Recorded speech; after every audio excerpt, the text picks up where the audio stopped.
नमस्कार, मैं हूं मनोज टिबड़ेवाला आकाश।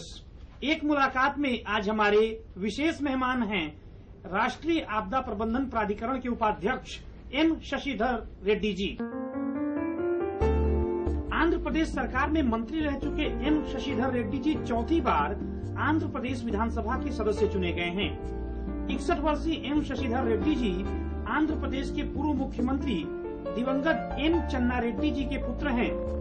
उत्तर प्रदेश, पंजाब, राजस्थान और तमिलनाडु जैसे प्रमुख राज्यों के राज्यपाल रह चुके एम चन्ना रेड्डी जी से राजनीति की बारीकियां सीखने वाले एम शशिधर रेड्डी जी से आज हम राष्ट्रीय आपदा प्रबंधन प्राधिकरण यानी एनडीएमए के कामकाज के बारे में विस्तार से बात करेंगे।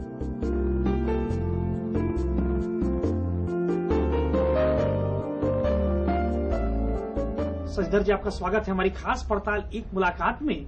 राष्ट्रीय आपदा प्रबंधन प्राधिकरण यानी एनडीएमए के गठन का उद्देश्य क्या है? काफी दिन से एक ऐसी ऑर्गेनाइजेशन के बारे में सोच रहे थे जो नेशनल लेवल पर हो और आपदा प्रबंधन के सारे मुद्दों को देखने के लिए ऐसे काम करने के लिए सोचा गया था। 2004 में जब सुनामी आई तो उसके बाद, उसके फौरन बाद यूपीए सरकार ने सोचा कि अभी इसको फौरन बनाया जाए और 2005 में इसका गठन हुआ। और ये पहली बार है कि एक राष्ट्रीय स्तर पर इस तरह की एक ऑर्गेनाइजेशन बनी और इसमें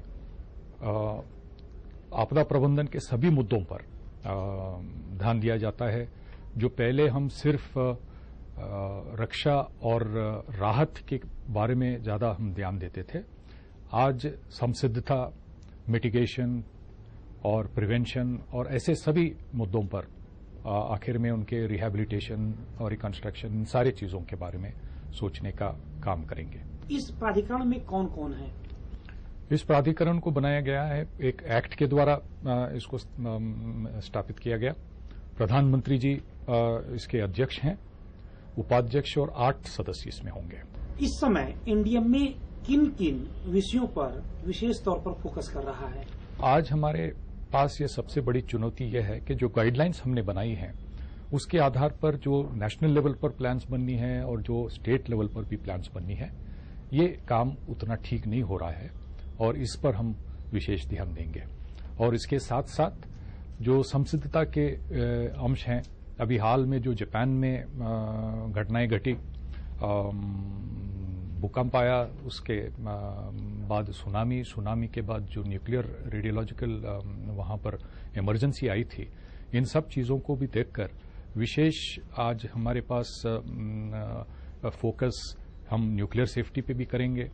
और सबसे बड़ा खतरा मैं ये मानता हूं कि हमारे पास जो बाढ़ आते हैं, तूफान आते हैं, उसके लिए हमारे पास अर्ली वार्निंग कैपेबिलिटी है, लेकिन अगर क्विक ऑनसेट डिजास्टर जैसे कहते हैं कि जैसे भूकंप आता है, जिससे कोई पहले चेतावनी नहीं मिलती, एकदम आ जाता है, तो ऐसे भूकंप अगर आता है, हमारे देश के 17 मेट्रोस में 7 मेट्रोस जोन 4 और 5 में है और करीब जोन 4, 5 और 3 को देखा जाता है तो करीब 70-75% लोग, पॉपुलेशन अफेक्टेड होंगे। और दिल्ली जैसे महानगर भी जोन 4 में है।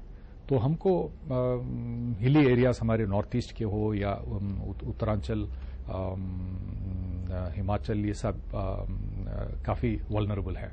तो इन सब को देखते हुए हम भूकंप अगर आता है तो उससे निपटने के लिए जो संसिद्धता है तो रिस्पॉन्ड, जिसमें स्टेट गवर्नमेंट्स की भी काम होता है, गवर्नमेंट ऑफ इंडिया का भी काम होता है, सभी मिनिस्ट्रीज, इंस्टीट्यूशंस, ये सब चीजों का मतलब एक बड़ी कोऑर्डिनेटेड एफर्ट होनी पड़ती है। इन सब चीजों को देखकर हम इन पर भी ज्यादा फोकस करेंगे। अब तक आपने क्या क्या किया है एनडीएमए में? गाइडलाइन बनाई, जो मेन हमारे प्राकृतिक आपदाएं हैं उससे हटकर रेडियोलॉजिकल, न्यूक्लियर इमरजेंसीज हो, मेडिकल प्रिपेयर्डनेस, मास कैजुअलिटी मैनेजमेंट, ऐसे जो क्रॉस कटिंग थीम्स हैं उन सब पर। और हमने जो एक आज तक कई ऐसे कमेटी बनी, कई उनकी रिकमेंडेशंस आई हैं, मगर कई पीछे हम मुड़कर देखते हैं तो कई ऐसे रिकमेंडेशंस हैं जिनको इम्प्लीमेंट नहीं किया गया। आज जो एक्ट बनी है, एक्ट के तहत गाइडलाइन बनाने की बात है और इसके आधार पर प्लान्स बनाने की बात है। तो अभी धीरे धीरे ये लोगों के ये विचार बदल रहे हैं। जो पुराना रक्षा और रेस्क्यू रिलीफ, जो राहत और रक्षा की जो तुरंत काम करते हैं, कोई आपदा घटती है तो उससे हटकर जो माइंडसेट अभी लोगों की चेंज हो रही है। तो इसमें स्टेट्स के डिजास्टर मैनेजमेंट प्लान्स बननी है, डिस्ट्रिक्ट लेवल पर डिजास्टर मैनेजमेंट प्लान्स बननी है और कई स्टेट्स उनको काफी मुश्किल का सामना कर रहे हैं कि वहां पर कोई आपदा घटती है तो किस तरह से उनकी रिस्पांस की मैकेनिज्म कैसी हो और मिटिगेशन के प्लान्स कैसे हों, ये सब चीजों पर ध्यान देने की जरूरत है। स्टेट गवर्नमेंट्स के साथ कैसे कोऑर्डिनेशन आप करते हैं? एक्ट के तहत स्टेट में भी स्टेट डिजास्टर मैनेजमेंट अथॉरिटी बनी है जिसके मुख्यमंत्री अध्यक्ष होंगे और उसमें कुछ मेंबर भी होते हैं, एक उपाध्यक्ष और मेंबर भी होते हैं। इसको फिर जिला स्तर पर भी उनके डिस्ट्रिक्ट डिजास्टर मैनेजमेंट अथॉरिटी, जिसके डिस्ट्रिक्ट मजिस्ट्रेट, जिला कलेक्टर उसके अध्यक्ष होते हैं। उसके साथ में को चेयरमैन होते हैं जिला परिषद के अध्यक्ष। जो पब्लिक इंटरफेस की जरूरत होती है वो जो ग्राउंड लेवल पर जो पब्लिक इंटरफेस की बात होती है तो ये जिला परिषद के अध्यक्ष को उसमें जोड़ने से इसका काफी बड़ा फायदा होगा। और स्टेट्स के साथ ऐसे तो स्टेट्स अपनी तरफ से उनके सब प्लान्स बनानी जरूरत है, लेकिन हमने ये सोचा है कि हम गाइडलाइन बनाकर दे देते हैं तो ये काम नहीं हो रहा है। अब हमारा जो अनुभव रहा पिछले कुछ सालों में, तो हाल में जो प्रधानमंत्री जी के साथ में हमारी मीटिंग हुई तो वहां पर इस बात को मैंने कहा और ये भी कहा हूं कि हम मेंबर्स को स्टेट्स के इंचार्ज बनाएंगे और स्टेट्स से, हालांकि वो स्टेट प्लान बनानी है और उसको अप्रूव करने की करने की जिम्मेदारी स्टेट डिजास्टर मैनेजमेंट अथॉरिटी पे होती है, लेकिन उनको एक बढ़ावा देने के लिए, उसमें इंटरफियर करने के लिए नहीं है, लेकिन उनको बढ़ावा देने के लिए, इस सोच बदलने के लिए हम बराबर प्रयास करेंगे। रेड्डी साहब, राष्ट्रीय आपदा प्रबंधन प्राधिकरण के काम करने के तरीके के बारे में कुछ बताइए। हमारा जो गाइडलाइंस बनाने की प्रक्रिया है, इसमें सभी विभागों को एक साथ लाते हैं, जो भी इन्वॉल्व हैं, स्टेक होल्डर्स हैं। तो कई काम ऐसे हैं कि लैक ऑफ कोऑर्डिनेशन की वजह से ठीक नहीं हो रहे हैं।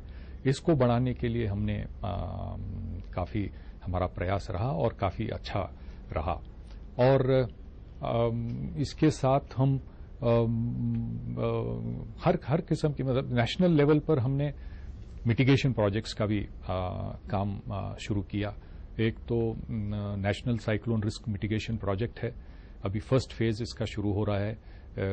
करीब 1450 करोड़ का ये प्रोजेक्ट होगा और फर्स्ट फेज में हम आंध्र प्रदेश और उड़ीसा में इसको लॉन्च करने वाले हैं।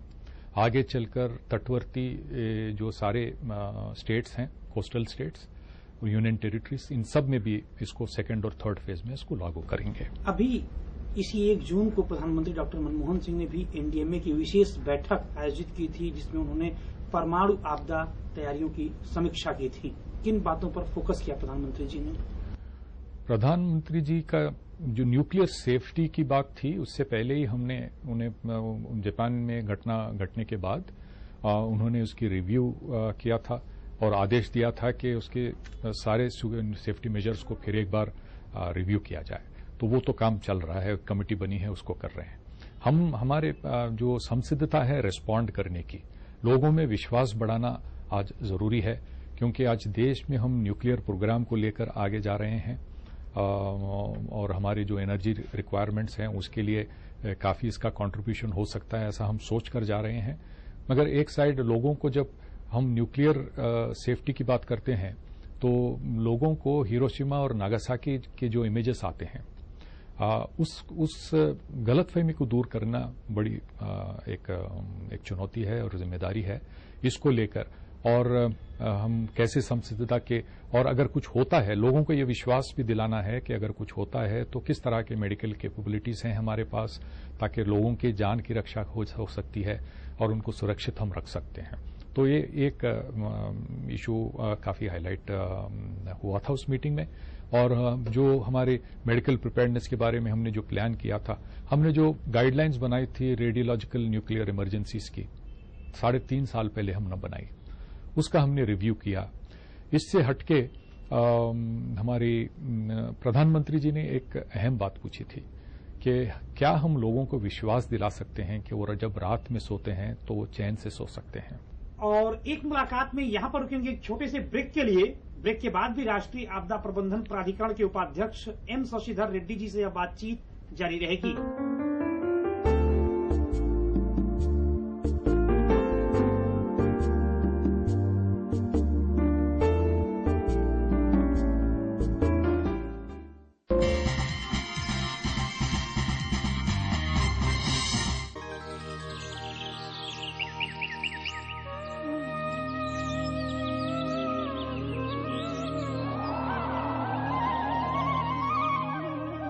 मैं तो सीधी सीधी बात करने वाला आदमी हूँ कि जिस जगह पे सत्य है वहाँ खुदा है, जिस जगह पे अहिंसा है वहाँ ईश्वर है।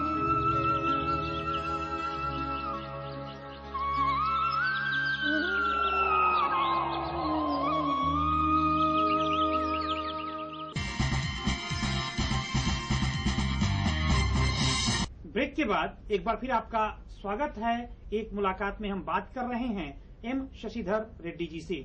अभी पूरी दुनिया ने देखा जापान में जिस तरह भूकंप आया, फिर सुनामी आई, उससे वहां के परमाणु संयंत्रों से रेडिएशन रिसाव हुआ। हर कोई सहम आ गया था इस घटना के बाद। भारत के परमाणु संयंत्रों से रेडिएशन का रिसाव न हो, इस तरह की घटना न हो, इसके लिए किस तरह की और अधिक सतर्कता बरती जा रही है इस घटना के बाद? जो भी सुरक्षा के उपाय हैं वो हमेशा रिव्यू किए जा रहे हैं और प्रधानमंत्री जी के आदेश पर जापान की घटना के बाद भी इसको पहले आगे रिव्यू कर रहे हैं। बियॉन्ड डिजाइन कैपेसिटी उनकी जो होती है, एक्सीडेंट्स बियॉन्ड डिजाइन कैपेसिटी, इसको भी ध्यान में रखकर काम किया जा रहा है। और सुरक्षा पर किसी भी तरह की कॉम्प्रोमाइज नहीं होगी, इतना मैं विश्वास के साथ मैं कह सकता हूं। मैं अभी पिछले हफ्ते तारापुर गया था और वहां पर हमारा पुराना सबसे पहला रिएक्टर वहां का हमारा फैसिलिटी है, पावर स्टेशन है, लेकिन वहां भी काफी सुरक्षा के उपाय बीच बीच में वहां पर काफी सुधार होता गया, वहां के लोगों ने बताया। और प्रधानमंत्री जी ने जो वहां एटॉमिक एनर्जी कमीशन के अध्यक्ष थे, उनसे कहा कि आप क्या लोगों को हमको विश्वास दिला सकते हैं कि हमारी न्यूक्लियर फैसिलिटीज सेफ हैं? तो डॉक्टर बनर्जी साहब ने उस मीटिंग में कहा कि मैं बराबर विश्वास दिला सकता हूं। 2001 में जब गुजरात में भूकंप आया तो ककरापारा जो वहां का करीब में हमारा न्यूक्लियर फैसिलिटी था, वहां पर ऑटोमेटिक शट ऑफ हुआ और कोई क्षति नहीं पहुंची। 2004 में जब सुनामी आई, कल्पाकम में हमारी न्यूक्लियर फैसिलिटी है और वहां भी कोई क्षति नहीं पहुंची। हालांकि वहां काम करने वाले 25 लोग, जैसे दूसरे आम लोग अफेक्टेड हुए हैं सुनामी की वजह से, उनकी जान गई, लेकिन न्यूक्लियर फैसिलिटी की वजह से कोई हमारे पास भूकंप और सुनामी में कुछ नुकसान नहीं हुआ। दिसंबर 2004 में जब दक्षिण भारत में सुनामी आई तो इस चक्रवाती तूफान में 10,000 से ज्यादा लोगों की मौत हुई। इस चक्रवाती तूफान के बाद जो है देश में पहली बार एनडीएमए का गठन हुआ। इनके पुनर्वास में किस तरह की भूमिका अदा की एनडीएमए ने? देखिए, इसमें तो एनडीएमए का गठन से पहले ही काफी प्रोग्राम्स आ गए थे और स्टेट गवर्नमेंट स्टेट्स ने इस काम को लिया, सुनामी रिकंस्ट्रक्शन प्रोग्राम।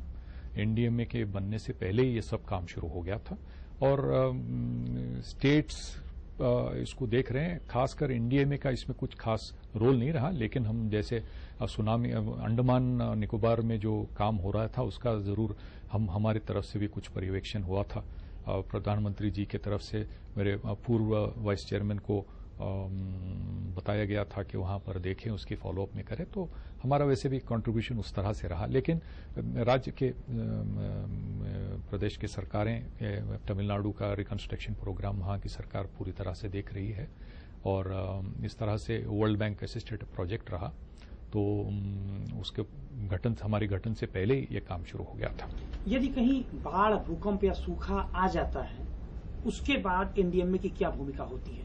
देखिए, बाढ़ के जब जो पूर्व सूचना अगर मिल जाती है कि वो हम हमारे डिफरेंट एजेंसीज से हैं, सेंट्रल वाटर कमीशन बाढ़ के लिए एजेंसी है, उनके जो फोरकास्ट होते हैं, हम सूचना जब आसार नजर आते हैं तो हम जैसे बिहार में कोसी फ्लड में हमने किया, हम एनडीआरएफ के लोगों को वहां पहले से तैनात किया और मुझे ये बात बताते हुए खुशी होती है कि 1 लाख से बढ़ के लोगों की सुरक्षित प्रदेशों में पहुंचाने का हमने बिहार में काम किया।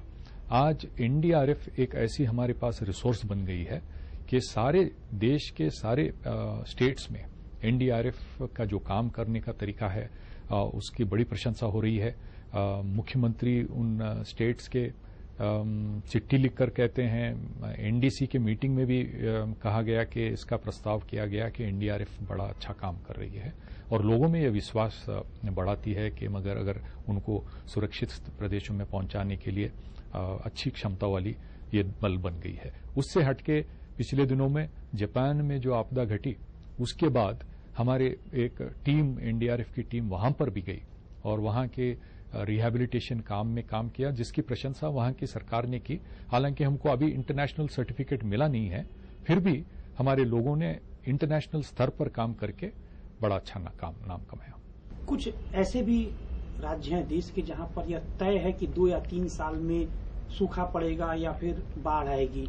महाराष्ट्र का विदर्भ हो या यूपी और मध्य प्रदेश का बुंदेलखंड का इलाका, यहाँ पर 2-3 साल में जरूर सूखा पड़ता है, किसान आत्महत्या को मजबूर होते हैं, सभी जानते हैं। इसी तरह पूर्वी उत्तर प्रदेश की बात करें तो यहाँ 2-3 साल पे जरूर जो है बाढ़ आती रहती है। तो जो पहले से करीब करीब तय होता है कि इस तरह की आपदाएं जो अब तक का इतिहास रहा है उसको देखते हुए, ऐसे में एनडीएमए क्या कुछ करता है? कई ऐसे राज्य हैं जहां पर तकरीबन हर साल भी बाढ़ आ देते हैं, तो उसके बारे में जो अर्ली वार्निंग कैपेबिलिटीज को हम इंक्रीज करना है, हमारी जो स्पेस टेक्नोलॉजी है और हमारे मॉनिटरिंग कैपेबिलिटी है, इसकी क्षमता को हम बढ़ाकर एक अर्ली वार्निंग सिस्टम को हम डेवलप करने की हमारी कोशिश हो रही है। नॉर्थ ईस्टर्न स्टेट्स के लिए north east space application centre Shillong वाले एक पायलट स्तर पर इसका काम शुरू किया है। उसको बढ़ाकर जहां जहां बाढ़ आने की आशंका होती है उन सब एरियाज में जैसे मॉडलिंग कर सकते हैं और ये अर्ली वार्निंग सिस्टम्स को एस्टैब्लिश करने की हमारी कोशिश रहेगी। उस तरह से हम काम कर रहे हैं। साइक्लोन की बात आती है तो हमारी क्षमता पहले से अब काफी बढ़ा हुआ है अर्ली वार्निंग के हद तक। और इसमें यह भी मैं बताना चाहूंगा कि साइक्लोन का जो सब्जेक्ट था चक्रवात का, एनडीएमए के सदस्य के नाते मैं उस सब्जेक्ट को डील कर रहा था और हमने ये देखा कि हमारे पास लैंड बेस्ड ऑब्जर्वेशन है, जो समुद्र से हमको जो मिलते हैं ओशन बेस्ड ऑब्जर्वेशन है, स्पेस बेस्ड ऑब्जर्वेशन है। इन सब ऑब्जर्वेशन के बावजूद जो साइक्लोन कोर एनवायरनमेंट, जब वो साइक्लोन बनता है, गोल गोल घूमता है, उसके अंदर का जो वातावरण वो उसकी स्प्रेड होती है, देखिए तकरीबन 200-400 किलोमीटर की भी उसकी विड्थ हो सकती है। वहां का वातावरण, वहां के पैरामीटर्स क्या हैं हम जान नहीं सकते क्योंकि वो वहां की इतनी स्पीड वगैरह होती है। तो अमेरिका में एयरक्राफ्ट को यूज करते हैं, रिकॉनेसेंस एयरक्राफ्ट को, जो इसके आंख के अंदर, जैसे आई ऑफ द साइक्लोन के अंदर जा सकती है और वहां के पैरामीटर्स को डिटेक्ट करके हमको इंफॉर्मेशन जो मिलता है उससे काफी कुछ एरर्स कम हो सकते हैं, गलतियां उसको एरर को कम कर सकते हैं। तो हमने जो रेकमेंड किया था, आज मुझे इस बात की भी खुशी है कि केंद्र सरकार इस काम को लेकर आगे चल रही है। 1-2-3 साल के अंदर हमारे पास ये क्षमता आ जाएगी, हमारी एक अलग प्लेन होगी जो साइक्लोन के आई के अंदर फ्लाई करेगी और वहां के पैरामीटर्स की वजह से हम एरर्स को काफी कम कर सकते हैं, हमारी गलतियां जो भी होती हैं फोरकास्टिंग में उसको कम कर सकते हैं। और एक मुलाकात में यहां पर रुकेंगे एक और छोटे से ब्रेक के लिए। ब्रेक के बाद भी एम शशिधर रेड्डी जी से यह बातचीत जारी रहेगी।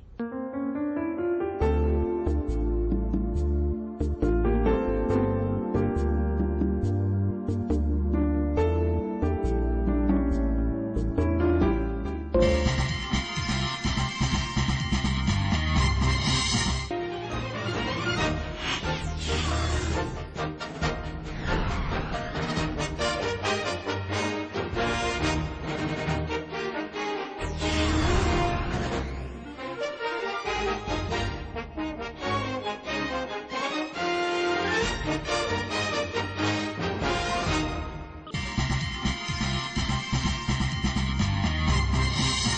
के बाद एक बार फिर आपका स्वागत है। एक मुलाकात में हम बात कर रहे हैं एनडीएमए के उपाध्यक्ष एम शशिधर रेड्डी जी से। अक्सर हम देखते हैं कि जो बड़े शहरों में रेजिडेंशियल मल्टी स्टोरीज बिल्डिंग्स बनती हैं वो इस मानक के अनुरूप नहीं होती कि भूकंप के तेज झटकों को सह सकें। एनडीएमए का एक बयान मैं अभी अखबारों में पढ़ रहा था पिछले कुछ दिन पहले कि अहमदाबाद में करीब 4000 ऐसी बिल्डिंगें हैं जो तेज भूकंप के झटके नहीं सह सकती। नहीं, वो एक न्यूज एजेंसी की वजह से एक गलत फिगर गया है 4000 की। वैसी बात नहीं है। मैंने ये कहा था कि हम गुजरात के भूकंप के बारे में बाद में हमने काफी कुछ सीखा। वहां पर लोगों को ट्रेन करने की और जिस तरह से आर्किटेक्ट, इंजीनियर और जो मेसन होते हैं उनको ट्रेन करने का बड़ा अच्छा काम हो गया। लेकिन गुजरात में हमने जो नहीं सीखा वो बात यह है कि आज हम देखते हैं कि सारे शहरों में, देश के सारे शहरों में, न सिर्फ अहमदाबाद में, दिल्ली में हो या मुंबई में हो या बेंगलुरु में हो, चेन्नई में हो, हैदराबाद में हो, हम बिल्डिंग जब बनाते हैं 5 स्टोरीड बिल्डिंग, आजकल काफी कुछ सिंगल डबल स्टोरीड हट गया, जो फ्लैट्स जो बनते हैं 5 स्टोरीड बिल्डिंग बनते हैं, उसमें जो ग्राउंड ओपन स्टोरी होता है वो पार्किंग के लिए रखते हैं। उसमें कोई डिजाइनिंग की बात नहीं हो रही है। वहां के सिस्मिक वल्नरेबिलिटी के बारे में सोचा नहीं जा रहा है। एक स्टैंडर्डाइज डिजाइन के तौर पर ज्यादातर बन रहे हैं। और अहमदाबाद में, क्योंकि वहां की गिनती हुई है, अहमदाबाद में 25,000 ऐसे बिल्डिंग है जो 5 स्टोरीड ओपन ग्राउंड फ्लोर है और 1511 स्टोरीड ओपन ग्राउंड फ्लोर है। ओपन ग्राउंड फ्लोर में अगर भूकंप का झटका लगता है, ग्राउंड मोशंस जो वाइब्रेशंस हो जाते हैं, उसमें 2001 के भूकंप में भुज, हालांकि अहमदाबाद से 200 किलोमीटर दूर है, एपिसेंटर भुज में रहा, लेकिन अहमदाबाद में बिल्डिंग्स कोलैप्स हुए। ये ओपन ग्राउंड स्टोरी वाले हुए हैं। उसको हमने उस सबक हमने नहीं सीखा। और आज देश में हर शहर में, चलो भूकंप से प्रभावित हो सकते हैं, नहीं अलग बात है, लेकिन सेफ बिल्डिंग्स नहीं है, अनसेफ बिल्डिंग्स है। तो इसके बारे में इसको कैसे हम स्टडी करना चाहिए। हम नेशनल लेवल पर इस पर हम एक इनिशिएटिव ले रहे हैं। सारे देश के विशेषज्ञों को बुलाकर 22 तारीख को हम एक इसकी मीटिंग कर रहे हैं। उसके बाद में जो ऑलरेडी बन चुके हैं उसको कैसे हम सेव कर सकते हैं, उसके उपाय के बारे में भी अलग ध्यान दिया जाएगा। और जो नए बिल्डिंग बन रही हैं, आज सारे स्टेट्स पर यह जिम्मेदारी बनती है, खासकर जो जोन 4 और 5 है, 3 में भी है, कहीं भी ऐसी बिल्डिंग ना बने जिसकी सेफ्टी कॉम्प्रोमाइज हो सकती है, लैक ऑफ डिजाइन नहीं होने की वजह से। तो ये बहुत ही गंभीर विषय है। इस पर पूरी हम फोकस कर रहे हैं, क्योंकि लाखों ऐसे बिल्डिंग है पूरे देश के अंदर।